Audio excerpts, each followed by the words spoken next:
Hola, ¿qué tal? Ahora vamos a ver en esta oportunidad el tema de inferencia univariada. Luego de ver la exploración univariada, luego de conocer, por ejemplo, qué gráficos podemos sacar a las variables numéricas, qué estadísticos podemos sacarle a las variables cualitativas nominales, es importante saber que nosotros no solamente queremos hacer un análisis a nivel de la base de datos, a nivel de la muestra, sino que queremos llegar a un nivel poblacional. Entonces, la mayoría de las fuentes de información que tenemos en ciencias sociales son meramente producto de recojos de información a través de cuestionarios, y la mayoría de ellos son en encuestas. Entonces, cuando este sea el caso, las encuestas solo se aplican a una cierta cantidad de personas, a una muestra, y la idea es que esta muestra sea representativa, sea probabilística, de manera tal de que nos permita hacer inferencias a nivel de la población. Cuando hagamos esas inferencias, nosotros vamos a usar estadística inferencial. Entonces existe un salto entre la estadística descriptiva, exploratoria que vimos en la sesión anterior, a esta que alude básicamente a hacer generalizaciones a nivel de nuestra población de interés. Para llegar a ello vamos a comentar antes ciertas características relacionadas al proceso de investigación y, digamos, todo el ciclo de actividades que están inmersas en la generación de conocimiento, y cómo es que la inferencia toma valor o tiene un rol dentro de todo este ciclo. Luego de ello vamos a ver una parte sobre algunos criterios mínimos que debemos tener en cuenta para hacer inferencia, y luego vamos a ver varios casos que presentan distintos tipos de situaciones en las cuales nosotros tenemos que hacer cierto nivel de inferencia para cada uno de los tipos de variables que tenemos. En algunos casos vamos a querer ver si la media en nuestra muestra es igual a la media en la población. En otros casos vamos a ver si la distribución que estamos viendo en nuestra variable tiene una distribución en específico en la población, y así sucesivamente. Entonces, primero vamos a empezar con el diagrama, la gráfica que tenemos en el slide número 2. En ese slide nosotros presentamos digamos, un ciclo de actividades que nos permiten entender un poco qué cosa estamos haciendo. Entonces, primero tenemos la realidad, que digamos está llena de datos. Tenemos actores, tenemos instituciones, hay fenómenos sociales, tenemos coyunturas políticas, y cada uno de, digamos, este tipo de elementos va generando información. Entonces, esta información son básicamente, está constituida en base a datos, datos que nosotros tenemos que recolectar, tenemos que recoger a través de distintos instrumentos de recolección de información, tenemos que organizarlos de manera tal de que sean útiles para el análisis, tenemos que explorarlos, es decir, ver cómo se comportan las variables, cosa que veíamos en la clase anterior. Y si en algún momento, digamos, no tienen ciertas características como nosotros quisiéramos, pues vamos a tener que hacer algunos acomodos en la estructura de la variable, en la escala de la variable. O sea, esos son los datos. En función de los datos, nosotros planteamos, ¿no?, ciertos tipos de preguntas. Preguntas que a su vez van a tener respuestas tentativas. Y esas respuestas tentativas van a denominarse hipótesis. Entonces vamos a poner preguntas relacionadas a dos variables, a tres variables, a una sola variable, y para ello tenemos que plantear hipótesis que sean respuestas a estas preguntas.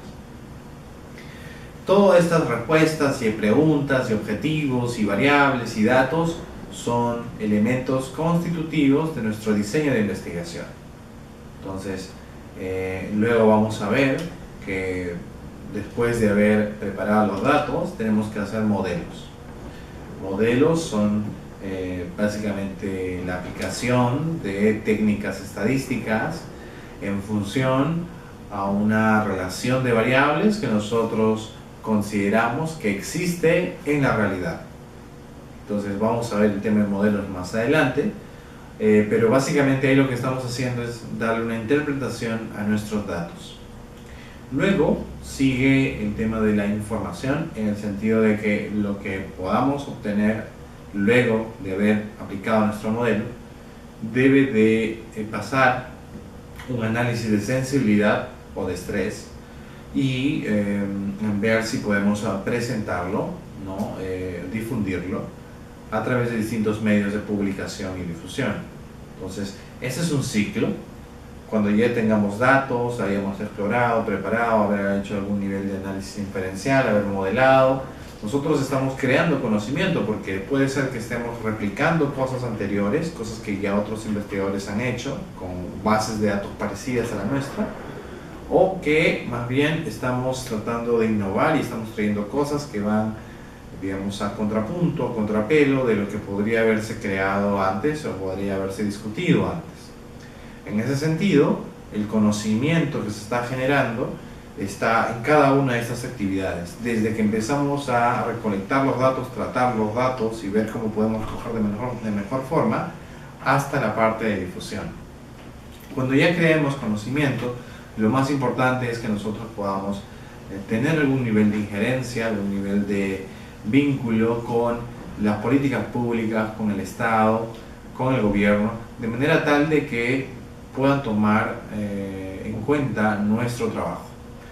Caso contrario, el trabajo puede convertirse en un libro que nadie ha leído, que nadie lee, en un artículo, en una revista que es poco visitada y que puede guardar información muy valiosa, pero que porque no se ha difundido, entonces no se ha tomado en cuenta. Lo interesante de esto es que la investigación deviene en resultados que son insumo para aquellos que hacen política pública, hacen diseño de política o implementan la política. Y entonces, en ese sentido, los objetivos, además de los propios de la investigación, que son responder a nuestras preguntas, la idea es que estos resultados tengan alguna implicancia mayor en la vida social, en la vida política. Teniendo esto en cuenta, nosotros vamos a considerar que la parte de inferencia es una parte constitutiva en digamos, la estadística en general, puesto que los estadísticos que vamos a empezar a generar ya se denominan parámetros, ya no son solamente estadísticos, ¿okay? Entonces, los parámetros son estadísticos poblacionales y nosotros no vamos a dar los parámetros con números exactos, sino que vamos a mostrarlos o vamos a dar cuenta de ellos a manera de intervalos, a intervalos de confianza. Entonces, nosotros vamos a usar una convención para aceptar o rechazar las hipótesis que nos vamos a plantear. Okay. Una cosa son las hipótesis de nuestro estudio y otra cosa son las hipótesis de los estadísticos. Las hipótesis nulas que están adscritas o vienen junto a los estadísticos que vamos a ver nosotros en el SPSS. En la mayoría de los casos, digamos en general en todos los casos, vamos a ver que estas hipótesis iniciales se van a llamar hipótesis nula o hipótesis cero. Esas hipótesis cero son fraseos, son, digamos, oraciones que afirman o niegan la existencia de una relación, la existencia de una característica en la población, y estas hipótesis se van a someter a la aceptación o al rechazo. Para poder aceptar o rechazar las hipótesis que podemos plantear o que tienen los estadísticos, nosotros tenemos que leer el nivel de significancia o el valor P. Entonces, la significancia y el valor P son lo mismo. La significancia o SIG es el que se suele usar en el SPSS, aparece como tal en la hoja de resultados, y el valor P o P-value aparece, por ejemplo, en el STATA o aparece en el R. En ese sentido, nosotros vamos a aceptar o rechazar las hipótesis nula, de acuerdo al nivel de significancia que nosotros establezcamos. Por defecto y en general en las ciencias sociales vamos a trabajar con un nivel de significancia del 0.05. ¿Okay? 0.05 alude a que hay un 95% de certeza en lo que nosotros podamos afirmar y que hay un 5% complementario que podría ser producto o que le damos espacio al error o al azar o a cualquier otro factor que podría interferir en lo que nosotros podamos decir. Por tanto, nuestras conclusiones podrían ser erróneas. Tenemos que trabajar con un nivel de significancia, en caso contrario, estaríamos dando respuestas deterministas. Usamos el nivel de significancia en tanto nosotros abordamos el fenómeno y damos conclusiones a nivel probabilístico, con un cierto nivel de confianza, que no aplican para todos los casos. Entonces, con 95%, que es el 0.05, nosotros podemos ya empezar a trabajar con los estadísticos que tenemos enfrente. En el slide número 3, ustedes van a poder ver que nosotros aceptamos o rechazamos la hipótesis nula usando el nivel de significancia de 0.05. Cuando sea mayor a 0.05, nosotros vamos a aceptar la hipótesis nula. Cuando sea menor, la vamos a rechazar. Cuando sea mayor, vamos a denominarle no significativo. Cuando sea mayor, vamos a denominarle significativo. Entonces, con estos criterios y algunos términos nuevos para ustedes, más o menos explicados, vamos a ir viendo cómo va variando, cómo se van aplicando para cada uno de estos estadísticos que tenemos enfrente. Es básico saber que nosotros tenemos información a nivel muestral y que lo que nosotros vamos a lograr es una explicación a nivel poblacional. Podemos hacer inferencia de nuestra media, de nuestra mediana, de nuestra moda o de cualquier proporción y cualquier distribución. Vamos a empezar trabajando con la variable que es nota en matemáticas. ¿Okay? La variable nota en matemáticas es una variable numérica y nosotros queremos ver si la media que tenemos en nuestra base de datos coincide con una media o también se puede inferir en la media poblacional. Pero más allá de ver si es la misma media, queremos ver el intervalo de confianza. Entonces, para eso seleccionamos dentro del menú de comparación de medias la prueba T para una muestra. Ahí básicamente vamos a ubicar la variable nota en matemáticas y en la parte de opciones nosotros vamos a poder corroborar que la confianza que se plantea, el intervalo de confianza es el 95%. Solo hay que hacer eso y darle clic en aceptar. Y nosotros vamos a poder ver que nos aparecen, digamos, dos tablas. Una primera tabla que es bastante descriptiva, tiene el número de casos, tiene la media, que es el promedio simple, tiene la desviación típica y tiene el error típico de la media. Entonces son información que nos permite entender cómo está la variable. Nosotros vamos a usar la información que está en la segunda tabla, que está debajo, que nos habla sobre el intervalo de confianza al 95%. Y si bien en la primera tabla podemos ver que la media es de 52.7, en el intervalo de confianza corroboramos que el valor inferior es 51.4 y el valor superior es 54.1. Entonces, respondiendo a la pregunta, el intervalo de confianza va de 51.4 a 54.1 y es un intervalo que contiene la media. ¿Qué pasaría si nosotros ahora queremos testear un valor en específico? Porque se dan cuenta, nosotros no hemos activado la opción de testear un valor, simplemente queríamos ver el intervalo de la confianza. Si nosotros quisiéramos testear un valor en específico, tenemos que hacer uso del valor ¿ok? El valor específico, test o test value, el valor del test que nosotros queremos ponerle, ¿ok? Que puede ser al azar, que puede ser en base a una revisión literaria, revisión del estado de la cuestión sobre cómo se comporta esta variable de nota en letras o nota en matemáticas, y nosotros poder asignarle un valor referencial para ver si la media coincide o no con ese valor. En el slide número 9, nosotros nos hacemos la pregunta: ¿cómo saber al 95% de confianza si la media de nota en letras, en estudios generales letras, es igual a 70? ¿Cómo saber?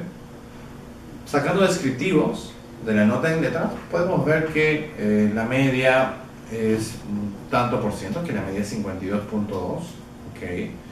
Pero nosotros quisiéramos saber si 70 puede ser una media poblacional, ¿ok? En ese sentido, ingresamos al mismo interfaz, al mismo menú, ¿ok? De comparación de medias, escogemos la comparación para una muestra, y ahora sí, en el valor a prueba, en el test value, nosotros vamos a colocar 70. Todo lo demás lo dejamos tal cual, y ahí podemos corroborar, ¿ok?, en la hoja de resultados, que la media es 52, ¿ok?, y que luego en la otra tabla, que es prueba para una muestra, nosotros tenemos la significancia, la diferencia de medias y el intervalo de confianza, ¿ok? El intervalo de confianza. Entonces nosotros podemos corroborar que en la parte de arriba también aparece valor de prueba igual 70. Lastimosamente el valor 70 no es un valor referencial idóneo, útil para nuestro caso, porque nuestra variable tiene una media de 52. ¿Y cómo corroboramos eso? Con el nivel de significancia, ¿ok? Con el nivel de significancia. Cuando nosotros ponemos un valor, que en este caso hemos puesto 70, le estamos diciendo al SPSS, como a manera de hipótesis, que nuestra media en la población tiende a ser 70, ¿ok? Entonces el fraseo sería algo como: la media en la población es 70. Con ese nivel de significancia, que es de 0.000, nosotros rechazamos la hipótesis nula, o rechazamos esta afirmación que acabamos de plantear. Por lo tanto, si la rechazamos, podemos decir que el valor medio no es 70, ¿okay? El valor medio no es 70. Si nosotros queremos ver la diferencia que podría existir, digamos, entre la media y la media que nosotros estamos proponiendo, el valor de prueba, la diferencia es de menos 17.7, ¿okay? Entonces eso quiere decir que nuestra media que es referencial, el valor de prueba, es mucho mayor y que deberíamos ajustarlo, ¿okay?, para poder hacer la diferencia. Posiblemente vamos a tener mejores resultados si los valores medios pueden ser 52, 51 o 53. Luego de visto esto, vamos a pasar a la parte de proporciones. Es decir, nosotros queremos comparar las proporciones de nuestras variables. Para ello usaremos la prueba binomial, ¿ok? Binomial test. Esta prueba está alojada en el menú de pruebas no paramétricas y nosotros tenemos que escoger la prueba binomial. En este caso, nosotros queremos probar o ver si las proporciones de hombres y mujeres son las mismas en la población, es decir, tienen el mismo nivel. Y el mismo nivel aludiría que ambas son el 50% de los datos. 50% hombres, 50% mujeres. Para poder probar esto, porque no solamente hacer una inspección, no solamente basta una inspección gráfica o basta sacar la tabla de frecuencias, es necesario correr un test. Y el test es de la prueba binomial. Entonces, dentro de esta interfaz, nosotros ubicamos a la variable de interés, ponemos la proporción a testear, que va a ser 0,5, que es 50%, y le damos clic en aceptar. Cuando obtengamos la tabla de respuestas, que es la prueba binomial, nos va a salir de izquierda a derecha las categorías, en específico los grupos que se están testeando, luego le sigue las categorías, hombre-mujer, luego nos sigue la cantidad de casos, hay 91 casos de hombres, 91 hombres y 109 mujeres. Luego nos aparece la proporción observada, ¿okay?, que podrían tener, ¿okay?, estos valores, 46 y 55%. Luego nosotros tenemos la proporción de prueba, ¿okay?, y esta proporción es del 0.50. El fraseo para la hipótesis nula que hemos construido es la siguiente, ¿okay? La proporción de hombres es igual al 50%. Nosotros tenemos que aceptar o rechazar esta hipótesis nula con el nivel de significancia que aparece en la última columna en la tabla. Ahí vemos que la significancia es de 0,22 y es un valor mayor a 0.05, lo cual nos hace aceptar, ¿okay?, nos hace aceptar la hipótesis nula, y en conclusión podríamos decir que la proporción se asemeja a 50%. Es decir, hombres y mujeres podrían ser proporciones similares. Sigamos con el test binomial, y en este caso lo que nosotros vamos a hacer ahora es ponerle un punto de corte. Un punto de corte que va a señalar a la mediana. En el interfaz que tenemos en la prueba binomial, debajo del set donde están las variables, nos aparece que podemos definir las dicotomías y que nosotros podemos personalizar un punto de corte. En el caso que tenemos en la presentación, que se encuentra en el slide número 15, podemos ver que el punto de corte es 48. Y la pregunta que podemos plantear es: ¿será 48 la mediana de la variable notas en matemáticas? Ponemos la variable notas en matemáticas a la derecha y corremos el análisis. ¿Okay? Corremos el análisis.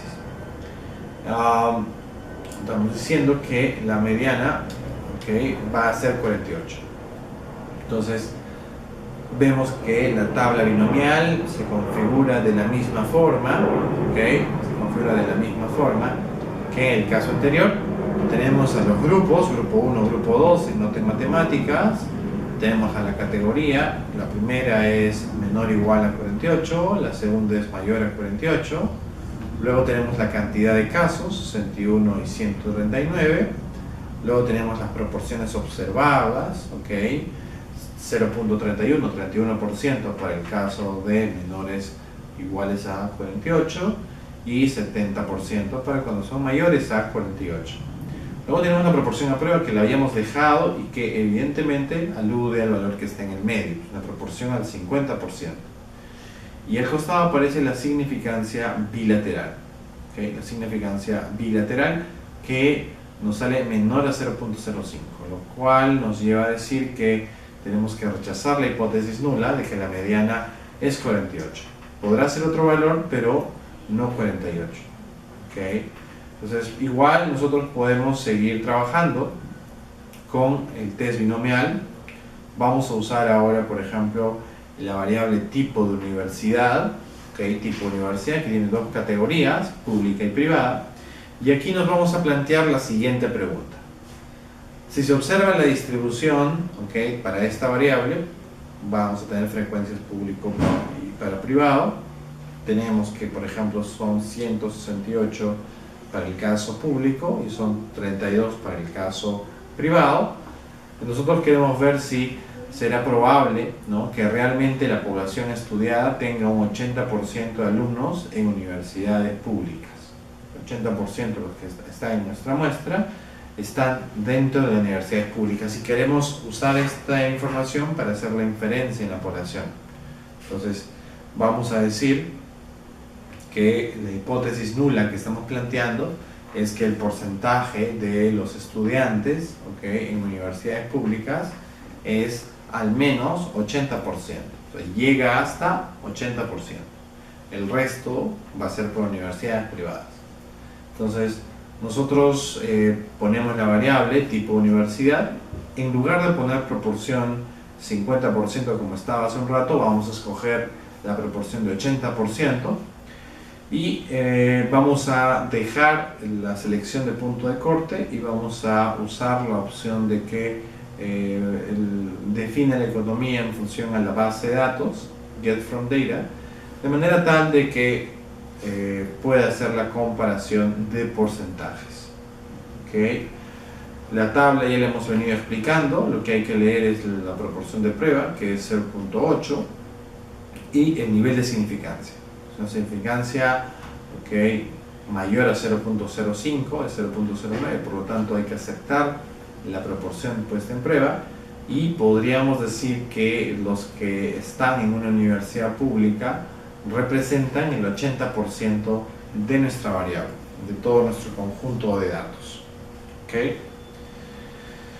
Vamos a pasar ahora a usar un siguiente estadístico que lo encontramos en el slide número 20 y tiene que ver con el test de chi cuadrado.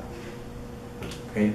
Este test de chi cuadrado para una muestra lo que va a hacer es corroborar si la distribución que tenemos en nuestra variable en la población tiene un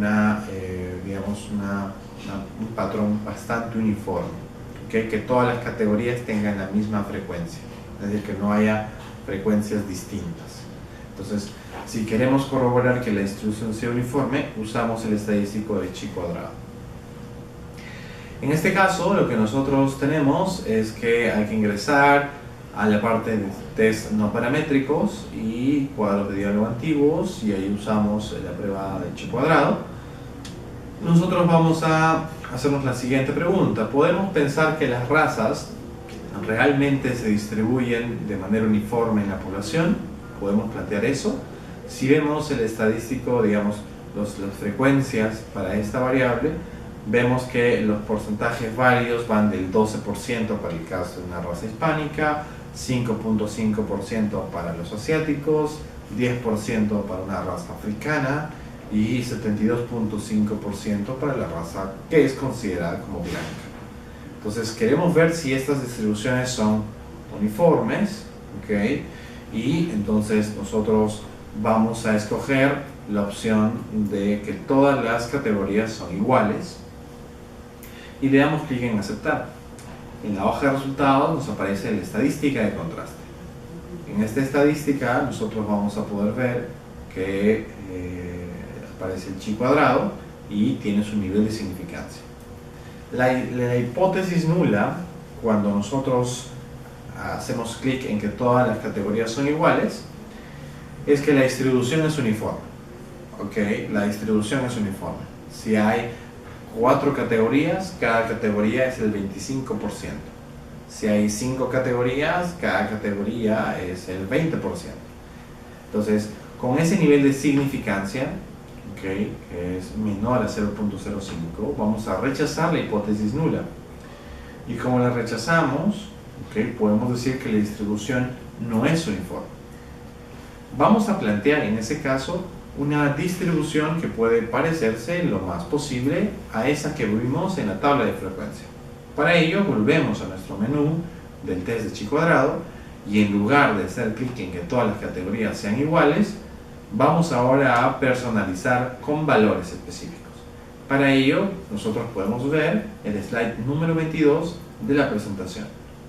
En él nosotros podemos corroborar que para las 3 primeras categorías se ha puesto que es el 10% de toda la variable, y la última categoría, la cuarta, ocupa o dimensiona el 70% de nuestra variable. Para ello nosotros hacemos uso de la tabla que se denomina estadísticos de contraste, y lo que hay que leer es la hipótesis nula. La hipótesis nula es que la distribución sigue las proporciones que nosotros hemos personalizado en la parte de valores, y en este caso nos aparece que sí, que esta distribución que estamos sugiriendo pareciera ser la distribución que tiene nuestra variable. Es por eso que nos aparece como no significativo, nivel de significancia de 0,17, mayor a 0.05. Hasta este punto nosotros hemos empezado a ver que podemos hacer estimaciones en función a la media, la mediana, ¿okay? En función a las proporciones, en función a puntos de corte en específicos, que podemos ver si la distribución es uniforme o no es uniforme, o podemos plantear ciertos tipos de distribuciones con ciertos porcentajes para ver si esto se asemeja a la realidad. Pero esto no es otra cosa que dar un uso bastante reducido, bastante limitado todavía a todo lo que tiene la estadística univariada inferencial, que se basa en reconocer que tenemos distintos tipos de distribuciones.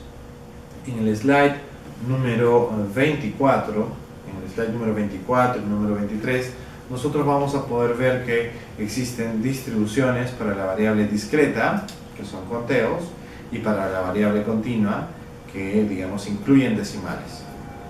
Para el caso de la variable numérica discreta, vamos a poder ver que tenemos distribuciones como la binomial negativa, Poisson, la geométrica, la hipergeométrica, la Bernoulli.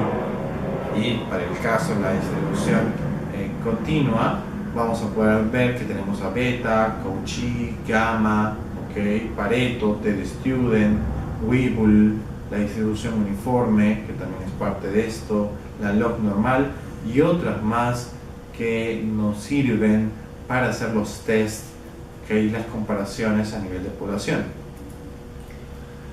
Es muy usada la distribución normal y se nos va a pedir en lo sucesivo cuando hagamos estadísticos, por ejemplo, bivariados, o relación de variables. Y entonces vamos a ver que queremos corroborar la distribución de nuestras variables. ¿Okay? No solamente vamos a buscar distribuciones uniformes, sino que hay un sinfín de distribuciones tal como hemos estado comentando. Para ello vamos a hacer uso de la interfaz en la parte de estadísticas no paramétricas, que es la prueba de Kolmogorov-Smirnov para una muestra. En ella nosotros vamos a elegir la variable nota en letras y queremos ver si esa variable tiene una distribución normal, pero además tenemos otras tres opciones que denotan otros tres tipos de distribuciones. Tenemos la Poisson, la uniforme y la exponencial. Entonces nosotros podemos escoger cualquiera de ellas y testear con la variable que hemos seleccionado, ver si se parecen o no. ¿Okay? Entonces está seleccionada la variable que es que la variable tenga una distribución normal. Le damos clic en aceptar y la hipótesis nula se va a frasear de acuerdo al estadístico, de acuerdo al tipo de distribución que nosotros hayamos escogido. ¿Okay? Entonces, por lo pronto podemos decir que la variable que es nota en letras se distribuye de manera normal. ¿Okay?